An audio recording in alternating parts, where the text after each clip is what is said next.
प्रसिद्ध neurophysician doctor Shirish Walsankar यांनी गोळ्या झाडून आत्महत्या केल्याच्या दिवशी रात्री 12:15च्या सुमारास सून डॉक्टर सोनाली यांनी रुग्णालयातील एका कर्मचाऱ्याच्या मोबाईलवरून सध्या अटकेत असलेल्या मनीषा मुसळे माने यांना कॉल केला। ही बाब मनीषा यांच्या मोबाईलच्या CDR वरून समोर पुढे आल्याची माहिती पोलीस सूत्रांनी दिली आहे। अश्विन आणि सासू उमा यांना केलेला ईमेल, तू सासऱ्यांनाही केला होता का? तू असं का केलीस?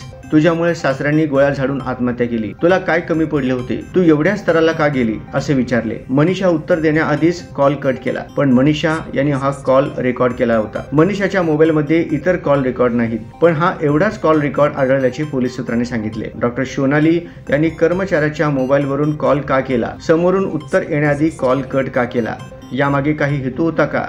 असे प्रश्न उपस्थित झाले आहेत। दरम्यान मनीषा यांनी गुरुवार ते शनिवार या 3 दिवसात कोणाकोणाला कॉल केले होते याचाही तपास सुरू आहे। पोलिसांनी महिनाभरातील मनीषा यांच्या कॉलचे डिटेल्स घेतल्याचे सूत्रांनी सांगितले। डॉक्टर शिरीष यांनी राहत्या घरी स्वतःवर गोळ्या झाडून घेतल्यावर त्यांना तातडीने कृत्रिम श्वासोच्छवासाची गरज होती। अशा वेळी त्यांना त्यांच्या स्वतःच्या रुग्णालयात हलविण्यात आले। 1.5 तासाच्या अथक प्रयत्नानंतरही ते वाचू शकले नाहीत। त्यांना रात्री 9:15च्या सुमारास मृत घोषित करण्यात आले। आत्महत्येची गंभीर केस असतानाही रुग्णालयासमोर जमा झालेल्या गर्दीला तेथेच अंत्यदर्शन खुले करण्यात आले होते।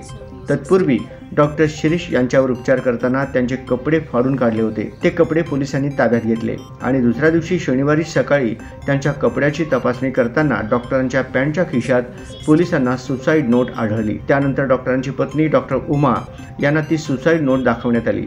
त्यानंतर पोलिसांनी मनीषाला मुख्य संशयित आरोपी म्हणून शनिवारी रात्री 11च्या सुमारास राहत्या घरातून अटक केली होती।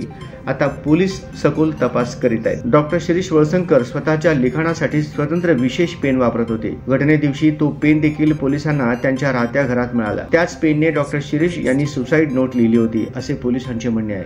तसे डॉक्टर उमा यांनी देखील पोलिसांना सांगितले आहे, पण त्या पेनचा उल्लेख हस्तगत केलेल्या वस्तूमध्ये कोठेही दिसत नाही।